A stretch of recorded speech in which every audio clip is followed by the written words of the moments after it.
Naranasan mo na bang parang laging pagod ang isipan mo? Malabo, madaling madistract o makakalimutin? Nahihirapan ka bang mag-focus ng malalim kahit 10 minuto lang, kahit anong pilit mo? Maaaring umupo ka sa harap ng computer na may malinaw na layunin, pero makalipas lang ng 5 minuto, napapansin mong nag-i-scroll ka na sa TikTok o nagbabasa ng kung ano-anong balita. Nagtataka kung bakit parang mahina at lutang ang utak mo. Kung pamilyar ito sa'yo, hindi ka nag-iisa. Isa itong karaniwang sintomas ng isipang puno na kulang sa ensayo at laging nilalabanan ang walang katapusang distractions. Pero may magandang balita tulad ng mga kalamnan. Maaaring sanayin ang utak para tumalas, tumibay at mas tumutok. Sa video na ito, matutuklasan mo ang 7 praktikal na mental workouts na dinisenyo para pahusayin ang iyong memorya at pagtutok. Ang mga teknik na ito ay nakaugat sa isang walang kupas na pundasyon, Stoicism, isang sinaunang pilosopiya na naging gabay ng mga emperador, mandirigma, alipin at pilosopo sa gitna ng pagsubok sa pamamagitan ng paghubog ng panloob na lakas. Isang pilosopiyang walang arte, walang sisihan, may isang pangunahing prinsipyo lang. Pagtagumpayan mo ang sarili mo, tagumpay ang buhay mo. Kung ia-apply mo ang ganitong mindset sa pagsasanay ng iyong isipan, hindi ka lang magiging mas maalalahanin o mas makapagtutok, magiging matatag ka. Simulan na natin. Magsulat na parang si Marcus Aurelius. Ang pagsusulat ay hindi lamang para sa mga may aklat o may social media. Isa itong kasangkapan upang pamahalaan ang iyong panloob na mundo. Tulad ng hindi mo mahahanap ang isang file sa computer na puno ng kalat at hindi organisadong mga folder, hindi rin makapag-focus ang iyong isipan kapag ang mga iniisip mo ay nagsisiksikan at nagtutunggali sa atensyon mo. Inilalabas ng pagsusulat ang kalat sa isipan at inilalagay ito sa papel, kung saan mo, ito makikita, may sasaayos at higit sa lahat, maaari mo nang pakawalan. Kapag isinusulat mo kung ano ang bumabagabag sa iyo, inililipat mo ito mula sa panandaliang alaala kung saan inuubos nito ang iyong focus patungo sa isang panlabas na imbakan na nagpapaluwag sa iyong isip. Parang kapag nagsasara ka ng mga background apps sa iyong telepono para ito'y gumana ng mas mabilis. Matagal na itong naunawaan ng mga Stoic. Baka hindi man nila ginamit ang mga salitang executive function o cognitive load. Pero alam nila, kung hindi mo lilinawin ang iyong mga iniisip, ang iyong mga iniisip ang siyang magkokontrol sa iyo. Ang pagsusulat ay isang gawa ng sariling pamumuno. Araw-araw nagsusulat si Marcus Aurelius, hindi para sa iba, kundi upang manatiling nakatapak sa lupa sa kabila ng bigat ng pagiging emperador. Hindi siya sumusulat para maalala, sumusulat siya para makalaya. At marahil, iyon ang pinakamahalaga. Kaya, heto ang isang simpleng gawin na maaring baguhin kung paano gumagana ang iyong isipan. Tuwing umaga, bago mo buksan ang iyong telepono, magtakda ng timer para sa 5 hanggang 10 minuto at magsulat. Umupo, kunin ang panulat. Hindi kailangang maganda o tama sa gramatika. Isulat mo lang kung ano ang nasa isip mo, kahit pa simple. Medyo pagod ako. Masyado akong kumain kagabi. Kailangan ko nang simulan ang proyektong yon, pero wala pa ako sa wisyo. Hindi katalinuhan ang layunin, kundi kalinawan. Tinutulungan ng pagsusulat ang iyong utak na ayusin ang mga iniisip, kilalanin ang kalat sa isipan at tukuyin kung ano talaga ang mahalaga. Pagkalipas ng ilang araw, mapapansin mong may mga umuulit na pattern, mga alalahanin at temang paulit-ulit. Ang simpleng pagkilala sa mga ito ay isang makapangyarihang hakbang patungo sa muling pagkakaroon ng fokus. Pinatitibay rin ng pagsusulat ang alaala sa pamamagitan ng paglipat ng impormasyon mula sa hindi malay patungong ganap na kamalayan. Kapag isinulat mo ang mga natutunan mo, mas malalim itong napoproseso ng iyong isipan. Hindi lamang tinatanggap, kundi binibigyang kahulugan. Ito ang tinatawag na generation effect, kapag ikaw mismo ang bumuo ng kaalaman kaysa basta lang tumanggap, nito mas matagal mo itong natatandaan. Ginagawa kang aktibong mag-aaral ng pagsusulat, hindi pasibong tumatanggap. Isipin mo si Blaise Pascal, na madalas isinusulat ang kanyang mga pagdududa at pagmumuni-muni, hindi para sa madla, kundi para mas malinaw niyang marinig ang sarili. Ang mga taong bihasa sa sarili nilang isipan ay hindi ipinanganak na kakaiba. Natutunan lang nilang makipag-ugnayan sa kanilang mga iniisip ng may layunin. Ang pagsusulat ay isang pakikipag-usap sa sarili, tahimik, walang paghusga. Maaari mong palalimin ang gawin na ito sa pamamagitan ng pagdaragdag ng isang layunin kada araw. Isulat ang isang bagay na nais mong tandaan, isang prinsipyo, isang sipi, isang katotohanan. Halimbawa, ito mula kay Epictetus. Hindi matututo ang isang tao kung iniisip niyang alam na niya ito. Ang pagkopya nito gamit ang kamay ay hindi lamang pagbabasa, ito ay pagninilay. At ang pagninilay ay mas epektibo sa pagpapatibay ng alaala kaysa kahit anong note-taking app. O, nakakatulong ang pagsusulat para maalala mo. Ngunit higit doon, nakakatulong ito para makalimot, pumastama, makawala.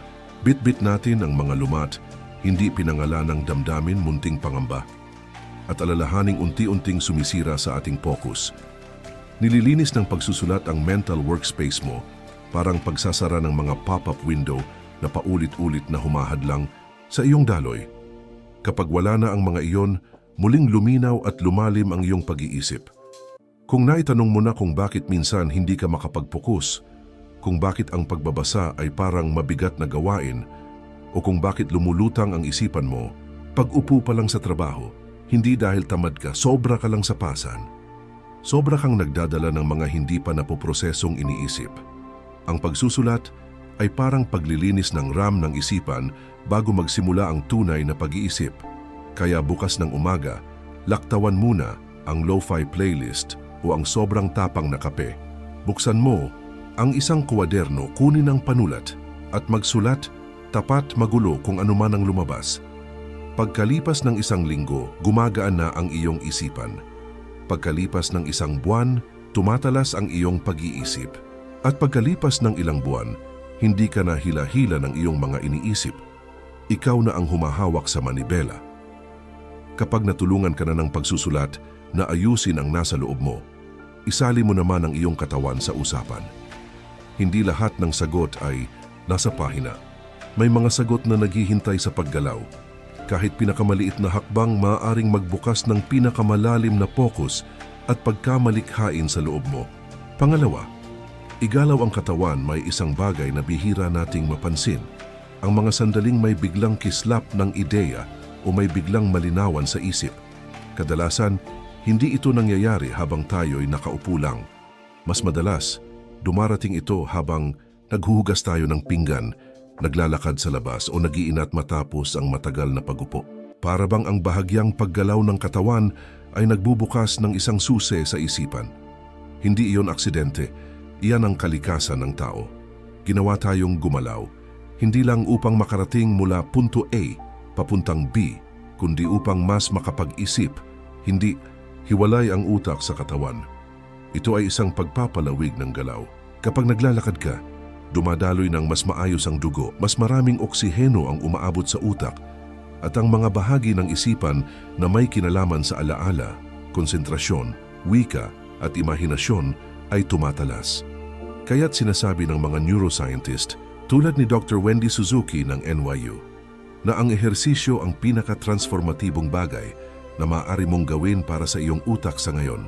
Ngunit hindi kailangang mag-gym o tumakbo ng milya-milya upang gumalaw.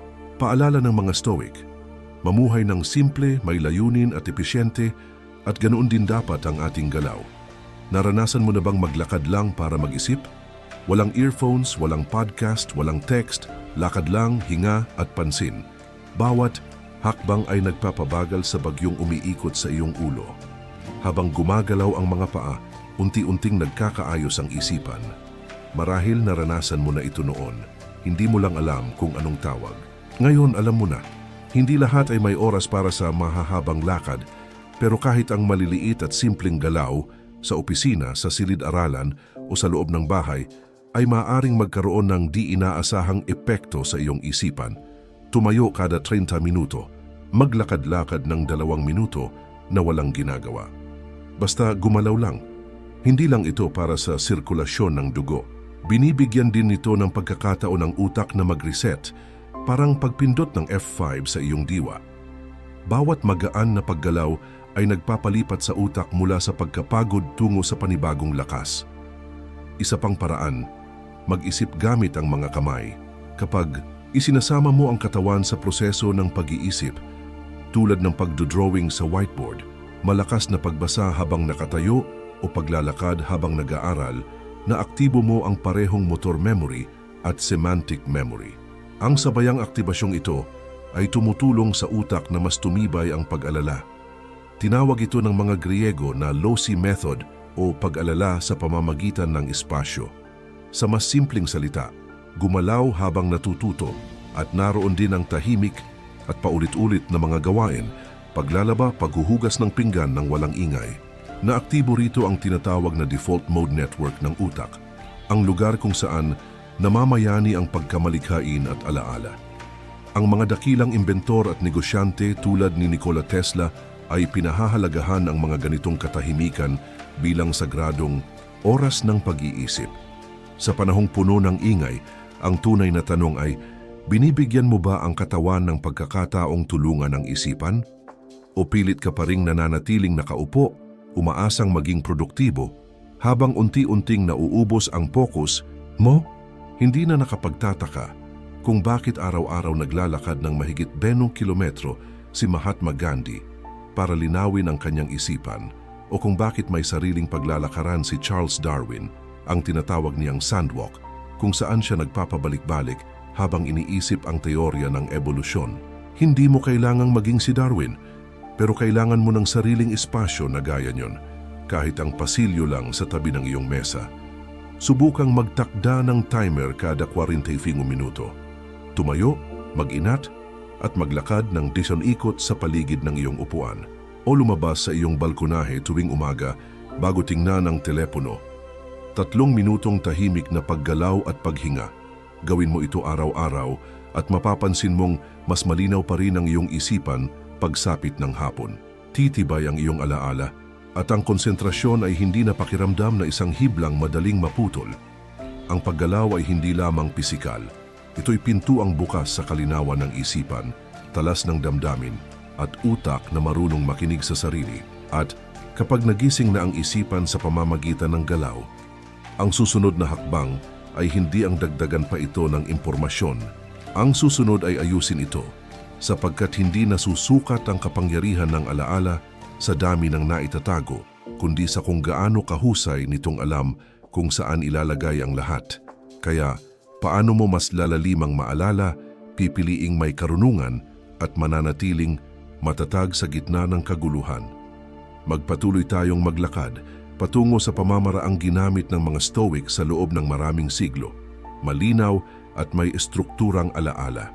Pangatlo, ang Stoic na mapa ng alaala hindi nilikha ang utak ng tao upang magsilbing imbakan ng datos na gaya ng USB drive. Mas kahalintulad ito sa isang hardin. Anumang hindi maingat na itinanim at inalagaan gamit ang pag-unawa ay malalanta o maglalaho. Gayunman, marami sa atin ang pilit pa ring mag-memorize na parang makina, paulit-ulit, walang saysay, inuulit ang mga bullet point na walang kahulugan, umaasang tatanggapin ito ng utak kahit papaano. Ngunit anong nangyayari kapag ito na ang pinakamahalaga? Naglalaho ang kaalaman na para bang hindi ito kailanman naroon. Ang alaala ay hindi tungkol sa pagbubunton ng mga impormasyon. Gaya ng sinasabi ng mga Stoic, ang pag-alala ay isang sinadyang kilos ng ugnayan. Bawat ideya ay kailangang mailagay sa tamang lugar na uugnay sa karanasan at sa sariling mga pagpapahalaga. Hindi ito tungkol sa dami ng binabasa, kundi sa lalim ng pag-unawa. Hanggang ang natutunan mo ay maging bahagi ng iyong mental DNA, likas sa iyong pag-iisip at automatikong lumilitaw sa iyong mga kilos. Isipin kung gaano mo kabisado ang isang lumang kwento, ngunit ganap mong nakalimutan ang formula na pinag-aralan mo noong nakaraang linggo. Bakit? Dahil ang kwento ay may damdamin, imahe at konteksto. Ang formula ay mga tuyong simbolo lamang. Hindi nag-iimbak ng datos ang utak, nagtatago ito ng kahulugan. At hindi ito purong teorya. Ipinapakita ng pananaliksik mula sa Stanford University na ang pag-uugnay ng bagong impormasyon sa imahe, emosyon at personal na konteksto ay maaring magpataas ng pangmatagalang alaala ng hanggang 70%. Ang pamamaraang Stoic sa alaala ay hindi nakabase sa pag-uulit lamang. Ito'y nakasalalay sa kakayahang makita ang diwa ng isang bagay at iangkla ito sa sariling karanasan. Isaalang-alang si Ray Dalio, tagapagtatag ng Bridgewater Associates. Bumuo siya ng sistema ng pagpapasya gamit ang mental maps, mga personal na modelo ng pag-iisip na hinubog ng malinaw na prinsipyo at tuloy-tuloy na puna. Hindi siya natututo para lamang sa kaalaman, natututo siya upang kumilos. Iyan din ang daan ng mga Stoic. Ang kaalaman ay hindi totoo hanggat hindi ito naisa sa buhay. Kaya kung madali kang makalimot, huwag mong sisihin ang iyong alaala. Balikan mo ang iyong pamamaraan. Subukan ang teknik na ito. Kapag nakatagpo ka ng bagong ideya, huminto sandali at itanong sa sarili, paano ito nauugnay sa mga alam ko na?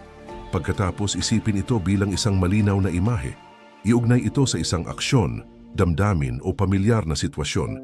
Halimbawa, kung pinag-aaralan mo ang tungkol sa mga lever sa physics, isipin mong ginagamit mo ang pala para buhatin ang isang malaking bato sa hardin. Ang larawang iyon ang magsisilbing angkla ng ideya sa iyong pangmatagalang alaala. Napaka-epektibo ng mind maps upang maisakatuparan ito. Sa halip na maglista ng mga datos ng sunod-sunod, iguhit mo sila na parang sanga ng puno. Bawat sanga ay isang konsepto. Bawat maliit na sanga ay imahe, kwento o personal na pananaw.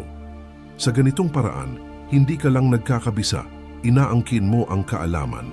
Sa sandaling mailagay mo ang isang ideya sa iyong sariling mental map, ito'y nagiging bahagi mo. Parang gulugod na hindi na maihihiwalay sa iyong pagkatao. Tanungin mo ang sarili mo, nag-aaral ba ako para maalala o para magamit? Ang tunay na alaala ay hindi nasusukat sa dami ng naitatago, kundi sa tumpak at epektibong pagbabalik nito kapag kailangan. At mangyayari lang ito kung mag-aaral ka gaya ng isang pilosopo. May layunin, may sistema at may pagninilay. Ang mga taong mahusay umalala ay hindi iyong may pinakamatinding memorya. Sila ang may pinakamahusay na istruktura ng impormasyon. Hindi sila nagbubusog ng isip, nagtatayo sila ng sistema. At iyan ang kaibhan ng passive recall at active recall. Iyan din ang dahilan kung bakit mas naaalala natin ang mga bagay na itinuturo natin kaysa sa mga basta nating binasa. Dahil ang pagtuturo ay pumipilit sa ating utak na isayos ang kaalaman ng malinaw, lohikal at madaling maipaliwanag. Magsimula sa isang paksa na iyong pinag-aaralan. Gumawa ng mind map. Pagkatapos, ipaliwanag ito gamit ang sarili mong mga salita, gamit ang mga imahe, personal na halimbawa at mga tanong na mapanlikha. Sa susunod na kailangan mo ito, babalik ito sa iyo na parang pamilyar na daan pauwi. Ito ay hindi basta-bastang teknik. Ito ang pundasyon ng isang organisadong sistema ng pag-iisip, ang mismong tinatawag ng mga Stoic na hegemonikon, ang sentro ng isip, dahilan at kalooban. Hindi aksidente na ito ang turing nila bilang haligi ng isang rasyonal at pinamumunuan sa sariling buhay. At gaya ng kahit anong sentro ng pamumuno, ito'y kailangang sanayin at planuhing mabuti. Hindi ito maaaring maging kalat-kalat na tumpok ng walang saysay na kaisipan. Ngunit upang gumana ito, hindi sapat ang estruktura lamang.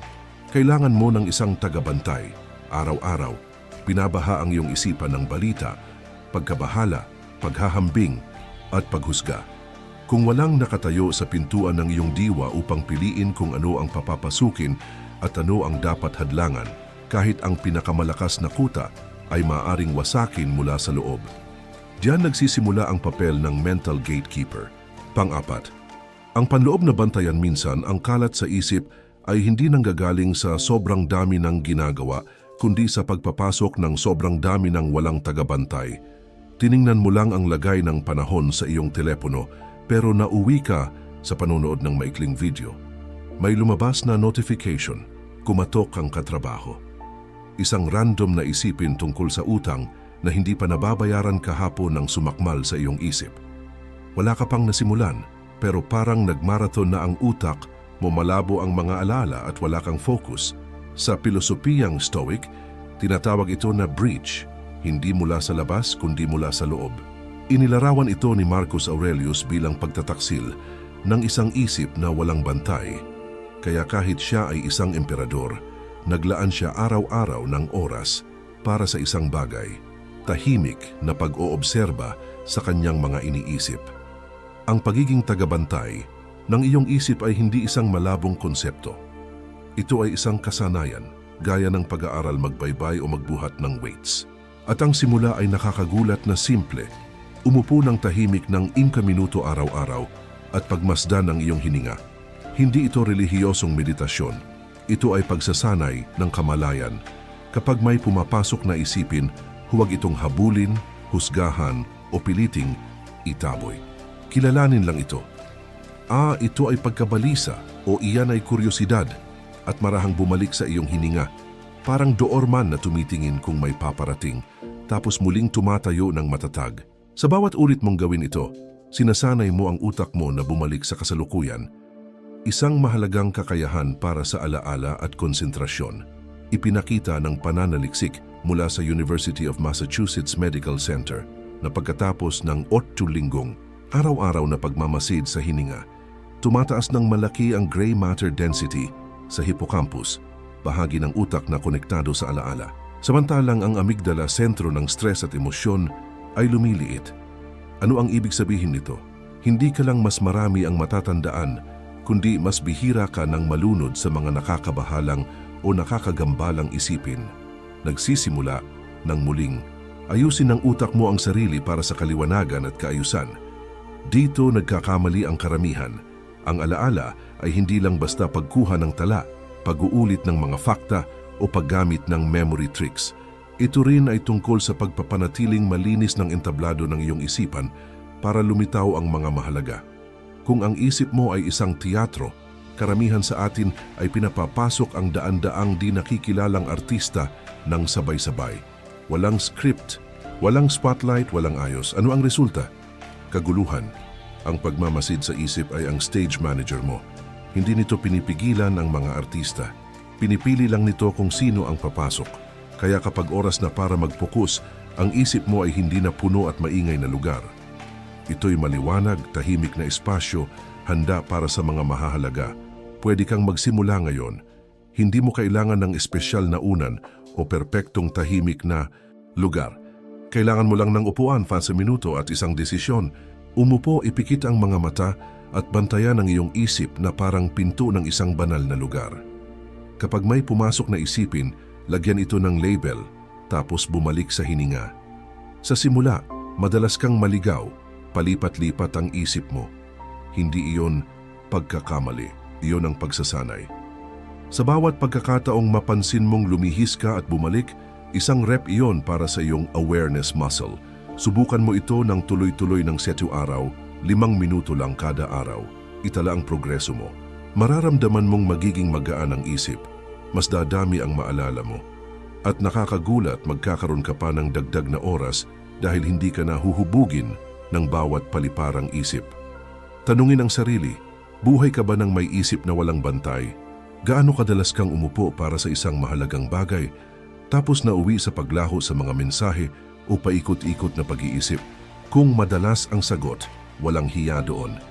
Ibig sabihin kailangan mo ng tagabantay at ikaw ang tagabantay na iyon.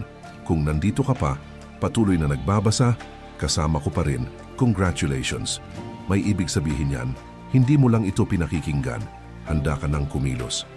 Kung gayon, pindutin ang subscribe para hindi mo mapalampas ang susunod na mga bahagi. Dadalhin ka ng natitirang bahagi ng video sa buong sistema. Bawat piraso ay nagtutulungan para magkaroon ka ng utak na malinaw, nakatuon at kontrolado. Samahan mo ako. Ang tunay na kapangyarihan ay makikita kapag nasa ayos na lahat ng bahagi. Pang-5, isang gawain lang, stoiko ang paraan. Napansin mo na ba na may mga araw na sobrang busy ka, pero pagdating ng gabi, parang wala kang maalala na makabuluhang nagawa? Lahat ay parang malabo, parang ulan na dumudulas sa bintana. Ang isip mo ay parang kapehan sa oras ng rush hour. Maingay, siksikan, maraming tao na pumapasok at lumalabas na hindi nagtatagal. Wala kang natatandaan dahil walang tumagal ng sapat para maalala. Pero hindi mo kailangang magmuni-muni sa bundok o sa isang monasteryo para hasain ang alaala o pataasin ang konsentrasyon. Kailangan mo lang matutong isara ang kapehan, matutong gawin ng buong buo ang isang bagay, gaya ng mga Stoiko. Hindi bumagal ang mga Stoiko para mabuhay ng kakaunti, mas buhay sila. Hindi sila gumagawa ng kakaunti lang. Hindi lang nila ginagawa lahat ng sabay-sabay dahil nauunawaan nila ang isang mahalagang katotohanan. Ang alaala ay hindi imbakan lang. Isa itong spotlight. Nililiwanag lang nito ang tinutukan. Pero kapag palipat-lipat ang ilaw, wala talagang malinaw na naiilawan.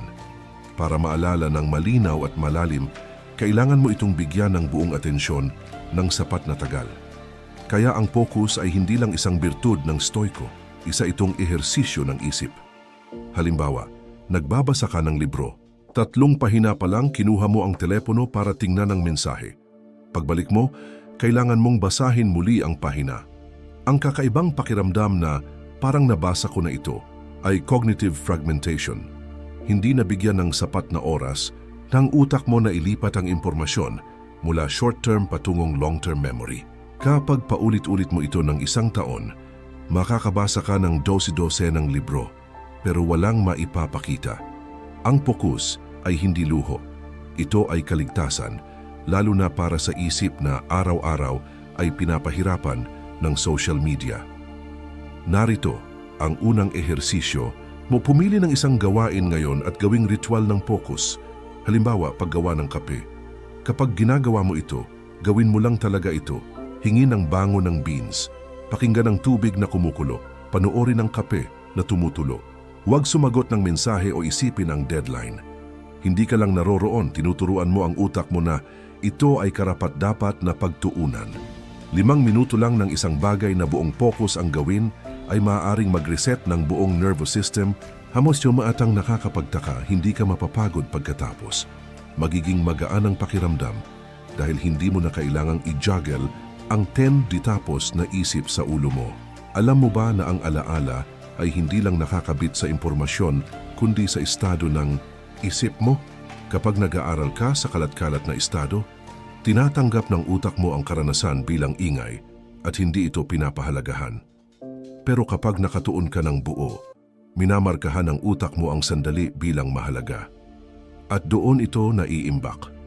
Isa pang paraan para sanayin ng focus, pagsusulat gamit kamay. Kapag sumusulat ka ng kamay, hindi ka pwedeng copy-paste. Hindi mo pwedeng i-undo. Hindi ka makakalipat ng tab. Kailangan bumagal ang utak mo at ayusin ang mga iniisip nito. Pinapalakas nito ang linear na pag-iisip, mahalaga para sa alaala, lalo na sa mundo ngayon na puno ng mental interruptions mula sa social media. Ang pagsusulat gamit kamay ay tumutulong na manatili sa isang isipin ng mas matagal, kaya mas natatandaan mo ito. Kawili-wili, habang mas nagmamadali kang makaramdam, mas kailangan mong bumagal. Habang mas nagmamadali ang buhay, mas mahalagang mag-unplug at magtuon dahil dito mo lang matatamo ang mahalaga. Ang focus ay hindi pumipigil sa alaala. Ito ang susi para ma-unlock ito. At ito ang pinakamahalagang bahagi. Kapag nanatili kang nakatuon ng sapat na tagal, hindi ka lang nakaintindi sa ibabaw. Nauunawaan mo ang estruktura sa ilalim. Ganitong uri ng pag-unawa, hindi mo kailanman nakakalimutan. Biologically, may bahagi ang utak mo na tinatawag na prefrontal cortex. Ito ang kumokontrol sa focus at paggawa ng desisyon. Kapag sinanay mo ang focus, pinapalakas mo ang bahaging ito. Ipinakita ng neuroscience na tense hanggang 15 minuto lang ng malalim na focus araw-araw ay maaaring magpabuti ng malaki sa alaala at proseso sa loob ng ilang linggo. Hindi ito teorya, ito ay ebolusyon. Kaya, paano mo gustong mabuhay? Parang palaso na umiikot sa hangin o bilang tagapangalaga ng iyong atensyon? Pumili ng isang gawain ngayon, pagsifold ng labada, pagluluto, pagbabasa ng isang pahina, at gawin ito na parang wala ng ibang mahalaga. Magugulat ka kung gaano kaliwanag ang isip mo pagkatapos. Ang magandang alaala, ay hindi nagsisimula sa mga teknik sa pagmememorya. Nagsisimula ito sa pagbibigay sa utak mo ng pagkakataong panatilihin ang mahalaga.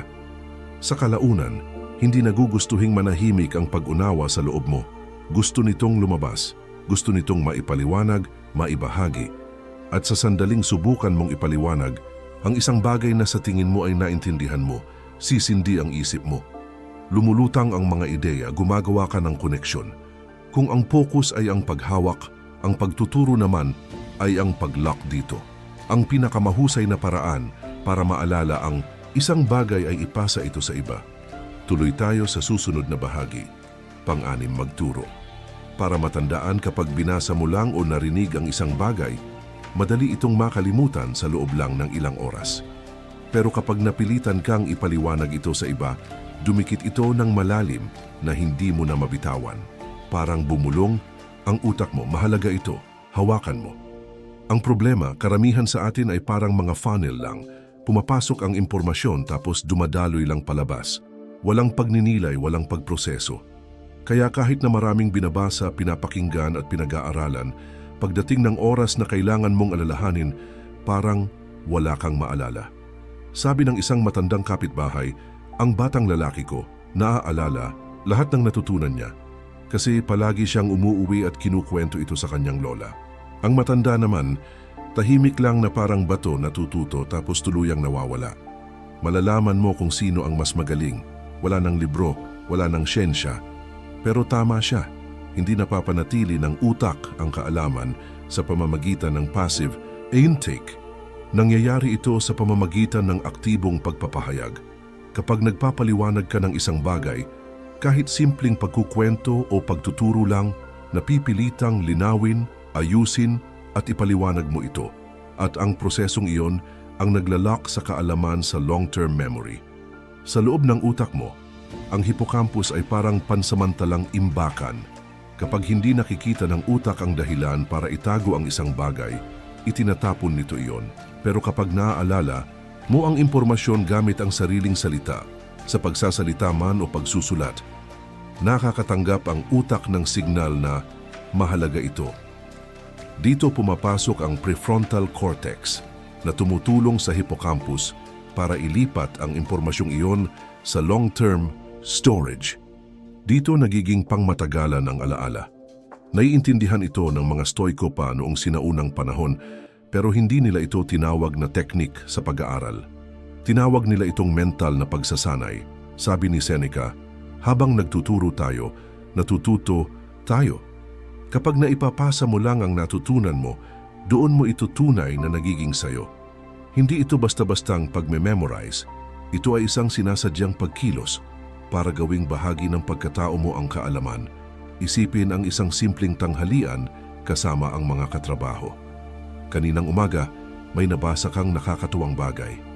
Kapag naibahagi mo ito habang kumakain, nadodoble o nadadagdagan pa nga ang tsansa mong maalala ito kumpara sa simpleng pagbabasa lang at pagsasara ng libro.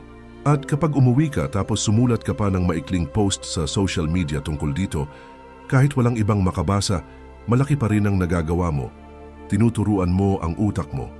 Pumili ng isang bagay na natutunan mo ngayon. Mula sa podcast, trabaho o usapan. Sabihin mo ito sa isang tao. Kaibigan, magulang, katrabaho, kahit pusa mo, wala bang kasama, isulat mo sa notebook. Hindi kailangang mahaba, basta malinaw. Pagkalipas ng ilang araw, subukan mo ulit ipaliwanag ito ng hindi tinitingnan ang mga tala. Kung kaya mo, congrats. Nilalak ng utak mo ang kaalaman parang isang pilosopo.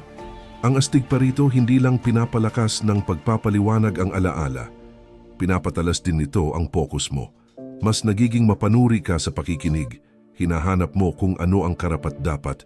Ibahagi, pinipili mo ang mahalagang piraso ng impormasyon na parang nangangalap ng tuyong kahoy sa gubat. 2 beses ang benepisyo. Mas naaalala mo, mas malalim ang focus mo. Marahil iniisip mo, pero ano ba ang ituturo ko? Kaya nga ito gumagana.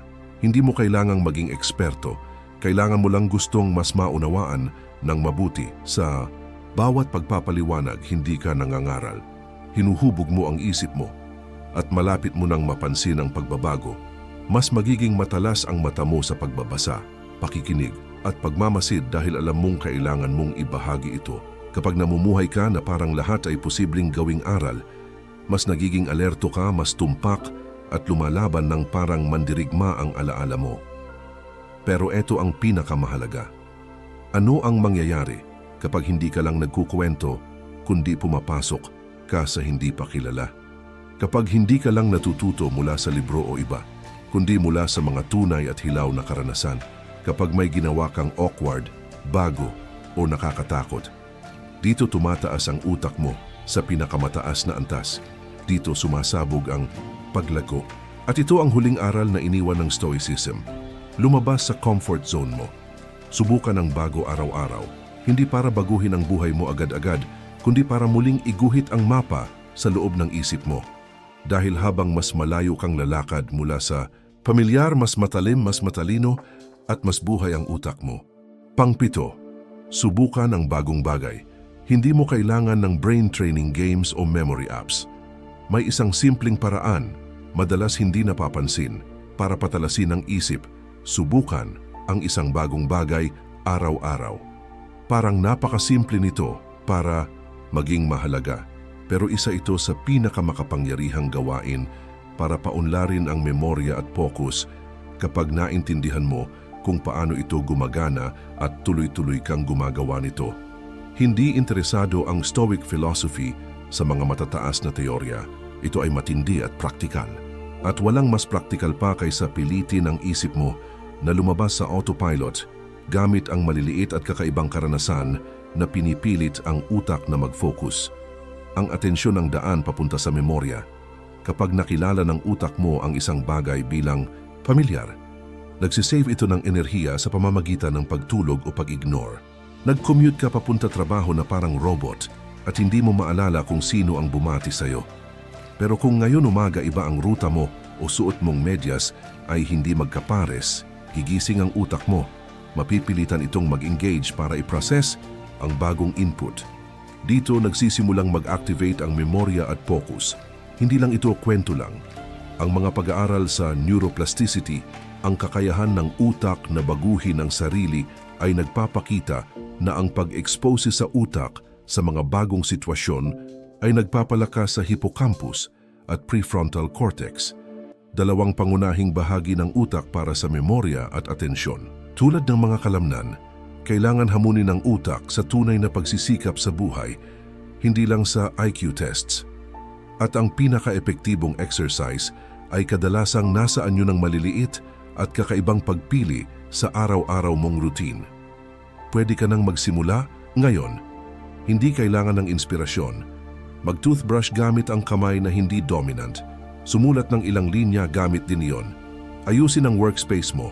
Patayin ang GPS kapag pupunta sa pamilyar na lugar. O tanungin ng isang tao ng bagong tanong sa halip na ikwento ang parehong kwento. Ang maliliit na ito na gawa araw-araw ay pinipilit ang utak mong maging alerto, nagpapataas ng dopamine, ang neurotransmitter na konektado sa memorya at motibasyon. Para sa mga Stoiko, ang bagong karanasan ay hindi libangan lang. Ito ay pagpapalalim ng karanasan at pagpatalas ng mental na tatag. Hindi pinag-uusapan ni Epictetus ang mga memory drills, pero pinilit niya ang intentional attention. Nagiging kung ano ka base sa binibigay mong atensyon. Kung araw-araw, pare-pareho lang ang pinapansin mo, magiging paikot-ikot kang loop. Pero kapag palawak-lawak ang iyong awareness, palalawak din ang iyong memorya at focus. Kaya ang totoong tanong, mas ibaba ang utak mo ngayon kaysa kahapon? Kung hindi, walang bagong natutunan. At kung pababayaan mo ang pinakamahalagang organ sa katawan mo, ano sa tingin mo ang mangyayari sa loob ng ilang taon? Ang pagbaba ng memorya ay hindi dulot ng edad. Dulot ito ng matamlay na routine na pumipigil sa utak na matuto. Ang mga tao tulad ni Nobel physicist Richard Feynman ay pinipilit na matuto ng bagong bagay araw-araw, lalo na ng mga bagay na wala sa kanilang larangan. Natutunan niya ang lockpicking, sketching at pagtugtog ng drums. Naniniwala siya na ang pag-aaral ng mga walang kinalamang skills ang nagpapanatili ng init ng utak, laging handa sa pagtanggap, pagproseso at pag-alala. Hindi lang ito totoo sa siyensya. Totoo ito sa sinumang gustong manatiling matalas, panatilihing simple, subukan ang City Araw na challenge. Bawat araw, gawin ang isang bagay na hindi mo pa nagagawa dati. Mas maliit, mas maganda. Matutunan ang 5 bagong salita sa ibang wika. Umorder ng pagkain na hindi mo pa natitikman. Magbasa ng artikulo sa topic na kadalasan ay iniiwasan mo. Makipag-usap sa estranghero sa elevator. Umupo sa ibang lugar sa trabaho. Pagkatapos ng 1 linggo, mapapansin mo na mas mabilis ang pag-alala, mas matalas ang focus, at mas buhay ang iyong panloob na mundo. Ang daan papunta sa mas mabuting memorya at focus ay hindi nagsisimula sa 1 oras ng meditation o speed reading course.